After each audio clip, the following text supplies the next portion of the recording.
Gottlieb, where are we now? Big picture. We're at a point where the epidemic's accelerating across the country. We're right at the beginning of the steep part of the epidemic curve. We've seen these episodes before. Right. And you'll see cases start to accelerate in the coming weeks. I think the inflection point really is going to be Thanksgiving. December's probably going to be the toughest month. We'll see cases accelerate into Thanksgiving. I think we'll be forced to take tougher mitigation steps right around Thanksgiving. And people will start to reduce their activity. We'll see states implement targeted mitigation. That'll be probably the turning point. Right now, today, we reported 97,000 cases. We probably will cross 100,000, maybe tomorrow, but certainly by next week.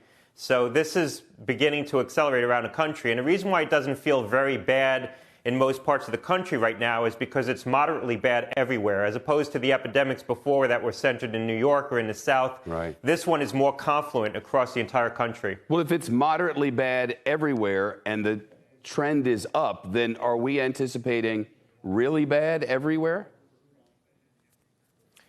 I think that's the risk. We saw in the spring a very dense epidemic in New York. Then over the summer, we saw a very dense epidemic in the South, states like in cities like Phoenix, Houston, Miami.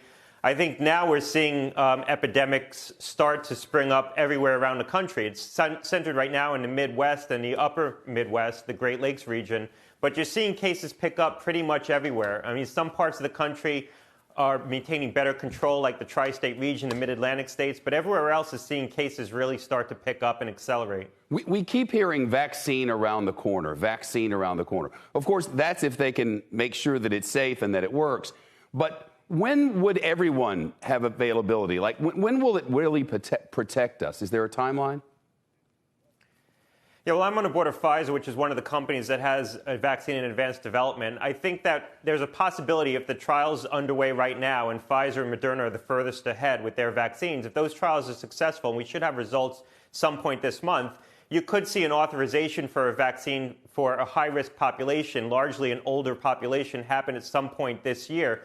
And maybe people start to get vaccinated this year, but they're not going to have protective immunity until 2021. You need 2 doses of the vaccine. It needs to be spaced about a month apart. So it's really probably going to be February or March before that first tranche of patients that are eligible to receive a vaccine actually have protective immunity. In terms of the general population, I think we're unlikely to have a licensed vaccine for broad use until really perhaps the second quarter of 2021 or the early third quarter of 2021.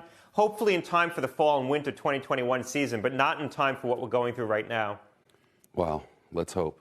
Dr. Gottlieb, thank you. Shepard Smith here. Thanks for watching CNBC on YouTube.